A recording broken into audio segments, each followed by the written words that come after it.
Alors, c'est un sujet sur lequel Bruno Le Maire a pris position. Il a été assez clair. Il a dit aucun fleuron industriel ne sera laissé sur le bord de la route. Recapitalisation, prise de participation et même nationalisation temporaire s'il le faut. Bonjour Franck Dedieu. Bonjour. Directeur adjoint de la rédaction de Marianne. Alors c'est vrai que certains, quand ils entendent ce mot nationalisation, ils sursautent, ils s'évanouissent. Vous, au contraire, vous, quelque part, vous vous en réjouissez. Donc voilà, le gouvernement qui n'exclut pas le retour, encore une fois, et de recourir à ce type de procédé, qui appartiennent un peu au passé, non, quand même? C'est plus... non? Alors, effectivement, quand on entend ces mots-là, on peut voir réapparaître comme des spectres les fantômes de Léon Blum en 1936, le général de Gaulle en 1945, François Mitterrand en 1981-1982. Et puis on se dit, mais est-ce qu'on pourrait rajouter à cette liste le nom d'Emmanuel Macron? Très difficile de répondre à ce stade-là. En tout cas, le gouvernement a dit qu'il n'excluait pas, effectivement, vous avez raison, de recourir à ce type de procédé, en sachant que cette annonce va tout de même à rebours du début de mandat où le macronisme se montrait plutôt enclin à privatiser. Vous voyez par exemple la Française des Jeux, le gouvernement a laissé tomber l'idée d'ADP, mais enfin on sentait qu'il y avait le libéralisme était plutôt porté en bandoulière dans le camp de Macron. Alors certes, depuis l'arrivée du coronavirus, la doctrine semble changer, mais doucement, on le voit, on n'a toujours pas... on parle de montée au capital de la compagnie Air France, on parle Air France KLM, on parle aussi de prise de participation ou de nationalisation qui sont temporaires. Mais alors, au fond, on peut se demander, et nous l'avons fait dans Marianne, dans ce numéro qui sort aujourd'hui, consacré au coronavirus, c'est-à-dire, est-ce qu'au fond, on ne pourrait pas prendre Emmanuel Macron au mot et aller plus loin, aller au-delà? Alors, au-delà, ça veut dire quoi, au-delà? Au-delà, c'est... Au-delà du cas Air France? Parce qu'il y aura des... On parle effectivement de l'aérien, enfin ceux qui sont en première ligne, c'est le secteur aérien qui va être sinistré. Secteur auto aussi, on pense à Renault, Bien sûr, il y a Renault. Renault, vous l'avez dit, l'État à 15% déjà et il pourrait monter en puissance. D'abord, le constructeur n'est pas tout à fait en forme, on le sait. Et puis l'État, il est déjà venu au secours de PSA Peugeot après la crise de Lehman Brothers, rappelez-vous. Les États-Unis, qui ne sont pas un pays totalement communiste, ils ont remis en route le géant de l'automobile General Motors en 2009, avec une prise de participation majoritaire. Ils ont mis 50 milliards sur la table. Ils l'ont vendu 4 ans plus tard. Alors, ils ont fait une moins-value, c'est vrai, en l'occurrence, ils ont fait une moins-value, mais ils ont sauvegardé 1 million d'emplois. C'est pas rien. Et 1 million d'emplois par rapport à 10 milliards de moins-value, ça fait $10 000 l'emploi sauvé. L'emploi préservé. Je me permets de juste comparer avec les 250 000 euros dépensés par le CICE pour préserver un seul emploi. Il n'y a pas photo. Mais si on veut imaginer, je dirais, d'allonger la liste. Il y a aussi les banques. Et là, il faut avoir un brin d'opportunisme. L'État pourrait ramasser des titres des grandes banques françaises sans trop se ruiner et qui sont systémiques. Donc, il y a vraiment un enjeu d'intérêt national. Un ou deux chiffres. Prenez par exemple BNP Paribas. 34 milliards, ça vaut aujourd'hui. Ça valait le double. Ça valait le double un mois auparavant. À ce prix-là, je veux dire, on peut quand même se dire qu'il y a une opportunité à saisir. Mais attendez, je vous coupe, Franck, c'est pour faire du trading, c'est pas le rôle de l'État de faire du trading sur BNP Paribas. Alors, il ne s'agit pas de faire du trading, il s'agit de se dire, au fond, il y a peut-être une occasion de ramasser des titres pour pas cher. Après tout, on peut sauver des actifs, mais on peut le faire aussi en faisant une bonne affaire. C'est au bénéfice des deniers de la République. La BNP, par exemple, aujourd'hui... Mais BNP ne demande rien aujourd'hui. Non, mais BNP ne demande rien. Oui, aujourd'hui, mais demain.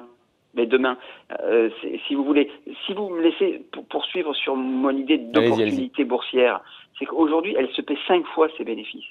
Alors, pouvez-vous me dire, David, pourquoi elle se paie 5 fois ses bénéfices? Pourquoi il y a un tel délaissement? Eh bien, parce que les marchés craignent une chute des banques systémiques. Et donc, ils appliquent une décote. Alors, vous allez me dire, oui, mais c'est risqué, les banques font du trading, l'État fait du trading, est-ce que c'est normal? ce pourquoi elle se paie que 5 fois ses bénéfices, il y a quand même des bénéfices qui sont attendus. 5 fois. Habituellement, les banques n'ont pas du tout ces ratios-là. Eh bien, c'est tout simplement parce que on peut se dire que la présence de l'État a rassuré les marchés. Il y aurait une sorte de garantie bancaire. Et donc, à ce titre-là, eh bien, le titre remonterait mécaniquement parce que l'État entrerait au Donc il y capital. aurait une espèce de coup double.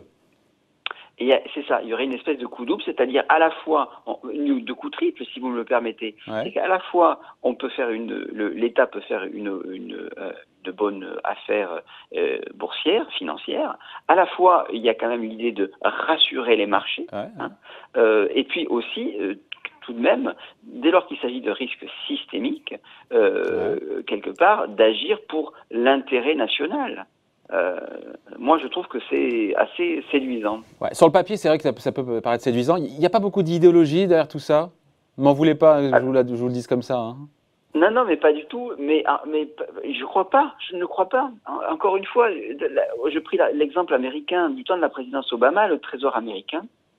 Eh bien, il a fait la même chose avec AIG. Alors, effectivement, AIG avait une lourde responsabilité dans la crise des subprimes. Il avait fait un aller-retour et il avait gagné 23 milliards de dollars. Alors, c'est vrai que, comme je vous l'ai dit, en situation de crise, les boursiers eux-mêmes en appellent au retour de l'État pour sécuriser les actifs. Et c'est finalement tout le contraire de l'idéologie. C'est tout le contraire de ça. Il suffit de demander. Moi, je crois, sans vouloir être sophiste, c'est que le fait de dire non, l'État ne doit pas intervenir, l'État doit absolument est un mauvais gestionnaire, etc. Par principe, c'est de l'idéologie. Il faut tout simplement, je crois, appréhender les choses de façon très pragmatique, au cas par cas. Bien sûr, l'État peut pas être omniprésent, omnipotent, tout racheter, tout nationaliser. On ne va pas collectiviser les moyens de production.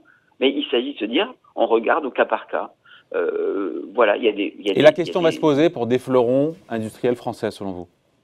On l'imagine bien. Bien sûr, à partir du moment où ils sont endettés, parce que là, on n'en a pas beaucoup parlé. Vous recevez dans quelques minutes Patrick Artus. Artus, il a sorti une note qui raconte un peu comment qui est très intéressante, comment les multinationales ont réagi à la baisse de l'impôt sur les sociétés dans le monde. Alors, sauf peut-être la France, où ça n'a pas été véritablement le cas. Mais il y a eu une baisse de l'impôt sur les sociétés. Qu'est-ce qu'elles ont fait avec? Et lui dit, non mais regardez, finalement, elles n'ont pas tant que ça augmenté leurs dividendes, ça c'est un peu facile. En revanche, elles ont fait beaucoup de fusions-acquisitions par endettement. Et tout simplement parce que l'argent n'était pas bien cher. Donc effectivement, il y a des entreprises qui sont très endettées, et alors là c'est le coup de ciseau, très endettées, baisse durable du chiffre d'affaires, problème de trésorerie, ça peut tourner mal. Ça peut tourner mal. Je ne dis pas que toute la cote va s'effondrer et va tomber dans la ruine. Je ne dis pas ça du tout. Je dis simplement que il y a des questions qui vont se poser au cas par cas. Hein. Il ne s'agit pas d'être dans un élan un peu pour le coup de dénationalisation façon 81. Hein. Il s'agit de regarder les choses très froidement et de les analyser, mais aussi quand même au-delà de tout ça, de se dire que nous sommes allés trop loin dans les privatisations. Nous nous sommes désarmés. Je pense aux autoroutes. Je pense par exemple à la mise en bourse d'EDF. Quelque part, j'ai envie de vous prendre au mot, on peut appréhender les nationalisations sans être idéologue, mais parce que je crois que nous avons été trop libéralement idéologues, si vous me permettez. On est allé trop loin dans le fait de dire, parce que c'est l'État, par nature, il y a le crédit lyonnais, il ne sait pas gérer, etc. L'État, il ne sait pas toujours gérer. Les conseils d'administration, les représentants de l'État au conseil d'administration ne font pas toujours leur travail. Hein, je pense par exemple à Renault, à un temps. Je pense à d'autres actifs où l'État était présent au conseil d'administration et les administrateurs ne faisaient pas leur boulot. Mais c'est pas lié à la nature même de l'actionnariat. Juste, Franck, avant de se quitter, potentiellement, ceux qui sont sur la liste de nationalisation partielle ou temporaire, à part Air France, KLM et Renault, vous voyez qui? C'est difficile. Comme je vous le dis, il faut vraiment analyser les choses au cas par cas.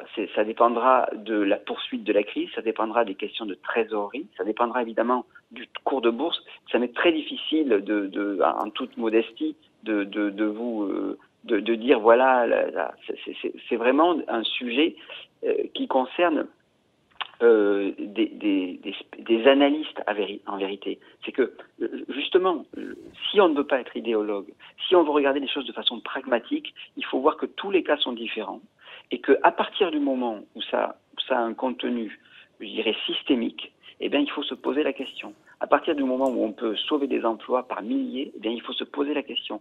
Mais vous faire une liste comme ça, je ne crois pas. En revanche, c'est quand même le boulot de Bercy. À Bercy, il doit y avoir des bataillons de fonctionnaires qui doivent regarder très très précisément les comptes de ces sociétés, leur potentiel de dégradation au fur et à mesure que le chiffre d'affaires vient à manquer. C'est cela le boulot de Bercy.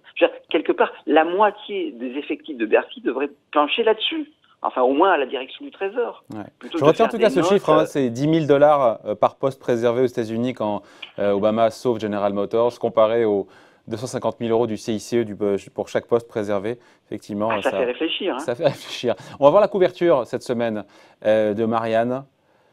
Alors, c'est Covid Bang, et nous, on a essayé de prendre au mot, de se projeter un peu au-delà des aspects du flux de l'actualité, bien sûr, qui est passionnante, mais on s'est dit, si on prenait au mot Macron, qui a décidé de changer, il veut changer, des décisions de rupture. Décisions de rupture, ça veut dire quoi par rapport au libre-échange? Ça veut dire quoi par rapport aux nationalisations? Ça veut dire quoi par rapport au service public? Nous l'avons pris au mot et nous lui avons dit, finalement, voilà ce que nous, très modestement, nous pensons comme étant véritablement un discours de rupture qui, il faut bien le dire, irait à rebours de son programme électoral, de son programme de 2017. Y aura-t-il un avant ou un après cette crise sanitaire pour le président? Merci en tout cas à lire cette semaine dans le magazine Marianne. Merci beaucoup Franck Dedieu, directeur adjoint à la rédaction. Bye. Merci beaucoup David.